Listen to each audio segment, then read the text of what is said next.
রেডে পড়ে যায়। ওরা আমাদের ঘিরে ফেলে। তো সেখান থেকে নদীর মধ্যে ঝাঁপ দিয়ে প্রায় 4-5 মাইল দূরে দূরে দূরে গিয়ে উঠি, আবার ভারতে যাই। সেখান থেকে এসে নভেম্বরেরই শেষ সপ্তাহে আমরা আবার অস্ত্র নিয়ে গোপালগঞ্জ চলে আসি। গোপালগঞ্জে এসে প্রথমে আমরা আপনার ওড়াকান্দি ক্যাম্পে উঠি, তারপরে ভাটিয়াপাড়া যুদ্ধে অংশগ্রহণ করি। ভাটিয়াপাড়া যুদ্ধে আমি প্রত্যক্ষভাবে যুদ্ধ করেছি এবং সে যুদ্ধে আমারই সাথের 2 জন সহকর্মী মারা গেছেন এবং আমারই এক সহকর্মীকে উদ্ধার করতে গিয়ে আমারই যে সিনিয়র ছিলেন জাফর মল্লিক, উনি যুদ্ধে আহত হয়। অমত অবস্থায় 18 তারিখে আমাদের যখন ভাটিয়াপাড়া স্বাধীন হয়। 7ই মার্চের বঙ্গবন্ধুর ভাষণের অব্যবহিত পরেই ঢাকার জনগণ এটা পরিষ্কারভাবে বুঝে গিয়েছিলেন, বিনা যুদ্ধে বাংলাদেশের স্বাধীনতা অর্জন একেবারেই অসম্ভব। ভিতরে ভিতরে প্রতিরোধ সংগ্রামের জন্য প্রস্তুতি চলছিল। বিভিন্ন অংশের ছাত্ররা সংগঠিত হচ্ছিলেন, অস্ত্রের প্রশিক্ষণ গ্রহণ করার জন্য তারা প্রচেষ্টা চালাচ্ছিলেন। নবাবগঞ্জের এই অধিবাসী কুতুবুদ্দিনের মুখ থেকে আমরা শুনব যুদ্ধকালীন সময়ে তারা পাকিস্তানি হানাদারদের বিরুদ্ধে কিভাবে লড়াই করেছিলেন। বঙ্গবন্ধু যখন 7ই মার্চে যখন ভাষণ দেয়, তখন আমি ছাত্র জনতা সবার মাঝে দিয়ে মিছিলের সঙ্গে অংশগ্রহণ করি। আমি অতি কাছে ছিলাম, মঞ্চের পাশেই ছিলাম বসা। তখন আমার বয়স ছিল 17 বছর। তখন ওই সময় স্লোগান আর স্লোগান, এই স্লোগানের মধ্যে আমরা এই মিছিল আর মিছিলের পর ব্যানার, লাঠিসোঁটা সব নিয়ে আমরা সেই সোহরাওয়ার্দী উদ্যানে হাজির হই।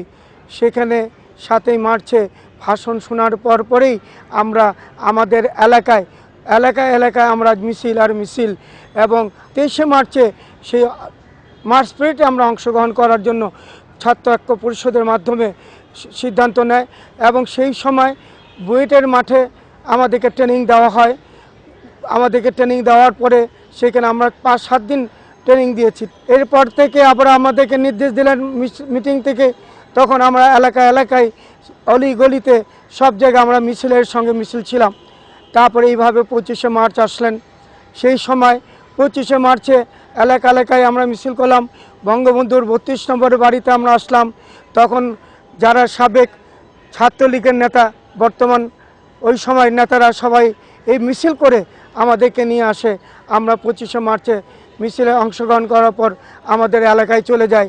নির্দেশ দিলেন আপনারা এলাকা ব্রেকেট সৃষ্টি করেন, রাস্তায় ব্রেকেট দেন। আমরা বঙ্গবন্ধু নির্দেশ দেওয়ার পরে আমরা চলে গেলাম আমরা আজিমপুর, পলাশী, লালবাগ এলাকায়। সেই এলাকায় আমরা রাস্তায় ব্রেকেট সৃষ্টি করি এবং শহীদ মিনার কেন্দ্র, শহীদ মিনারের পাশে একটা পেট্রোল পাম্প ছিল, এখন নাই, সেখানে আমরা ওইখানে ব্রেকেট দেই। সেখান থেকে ব্রেকেট দিতে পলাশী বাজারের দিকেও ব্রেকেট দেই এবং পলাশী ফায়ার ব্রিগেডের দিকে আমরা এখানে গাছ কেটে ফেলে দিই। ঠিক এই সময় 5টা আর্মির জিপ আসলেন, প্রত্যেকটা জিপের পিছে কামান ছিল এবং এই লরিগুনি এসে আমাদের পলাশী ফায়ার সার্ভিসে বুয়েটের ভিতরে ঢুকে গেলেন। ওইটার ভিতরে ঢুকে চলে গেলেন। ভিতরে যেও ওরা ওই কামান থেকে রশি টানতেছে আর ধাপ করে আওয়াজ দিতেছে, ওই হলের মধ্যে মারতেছে তারা।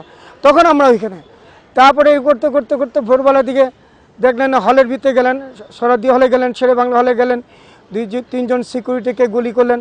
গুলি করে লাস্টে পলাশী ফায়ার ব্রিগেডে ভিতরে ঢুকে ফায়ার ব্রিগেডের যখন ব্রেগের লোকরা ছিলেন, আমিও ছিলাম সেখানে, আমার বড় ভাই শহীদ কামাল ছিলেন, আমাদেরকে সবাইকে লাইন করালেন। আমরা এই লাইনে অংশগ্রহণ আমরা লাইনে দাঁড়ালাম। তখন ফলিং করলো, ওনারা ওয়াল রেস করে কোথায় জানি কথা বললেন। তারা বললেন যে মাট্টি মে ফেক দো। তখন ওনারা যখন মারবে, গুলি করবে, তখন আমি বুঝে ফেলছি যে আমাদের উপর আক্রমণ হবে।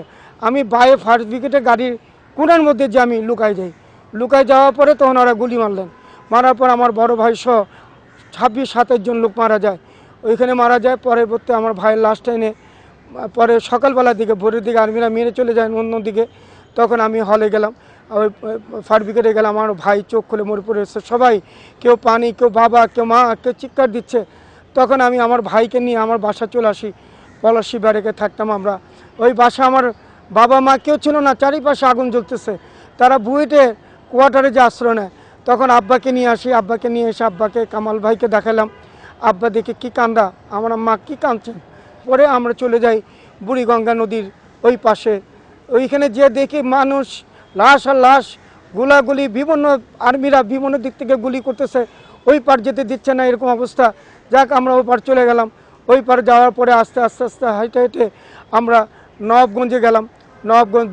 নবাবগঞ্জ থানায়, ওইখানে উপজেলা নবাবগঞ্জ থানায় ওখানে গেলাম।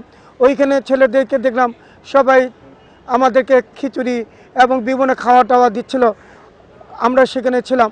তারপর পরে ওই ছেলেরাই পরে গ্রুপ করলেন, গ্রুপ করে মুক্তিযুদ্ধ গঠন করলেন এবং বদ্ধমপাড়া গ্রামে একটা ক্যাম্প করলেন। সেই ক্যাম্পটা করলেন আঙ্গুর ভাই ছিলেন আমাদের কমান্ডার, সহকারী কমান্ডার সাজন ভাই ছিলেন এবং ক্যাপ্টেন হালিম চৌধুরী তাদের নির্দেশ দিচ্ছেন। তারপর ওনারা এখানে একটা ট্রেনিং সেন্টার করে বদ্ধমপাড়া। এতক্ষণ শুনছিলাম বীর মুক্তিযোদ্ধাদের মুখ থেকে যুদ্ধকালীন সময়ের কথাগুলো, যে কথাটা দিয়ে শুরু করেছিলাম, যে গোটা বাংলাদেশকে তারা পরিণত করেছিলেন রণাঙ্গনে। কথাটা এতটাই সত্য যে বাংলাদেশের প্রতিটি মানুষ হয়ে উঠেছিলেন এক একজন বীর মুক্তিযোদ্ধা। তারা আশ্রয় দিয়েছিলেন, খাদ্য দিয়েছিলেন, পথ দেখিয়ে নিয়ে গিয়েছিলেন, আর অস্ত্র হাতে নিয়ে তাদেরই সন্তানেরা ঝাঁপিয়ে পড়েছিল পাকিস্তানি হানাদারদের বিরুদ্ধে। 9 মাস একটি রক্তাক্ত লড়াইয়ের মধ্যে দিয়ে আমরা অবশেষে অর্জন করলাম আমাদের স্বাধীনতা। আমরা পেলাম লাল সূর্যের পতাকা, আমরা পেলাম একটি স্বাধীন সার্বভৌম দেশ। এই স্বাধীনতা তখনই অর্থবহ হতে পারে যখন আগামী প্রজন্ম গভীর শ্রদ্ধার সঙ্গে স্মরণ করবে সেই সমস্ত বীর মুক্তিযোদ্ধাদের যারা জীবন বাজি রেখে পাকিস্তানি হানাদারদের বিরুদ্ধে লড়াই করেছিলেন। এত যে ত্যাগ, তিতিক্ষা, এই তিতিক্ষা এবং ত্যাগকে যদি আমরা গভীর শ্রদ্ধার সঙ্গে স্মরণ করি এবং সেখান থেকে শিক্ষা নিয়ে যদি নিজের দেশকে ভালোবাসি, তাহলেই আমাদের এই স্বাধীনতা অর্থবহ হবে। আর সেই প্রত্যাশা রেখেই শেষ করছি আমাদের আজকের এই আয়োজন।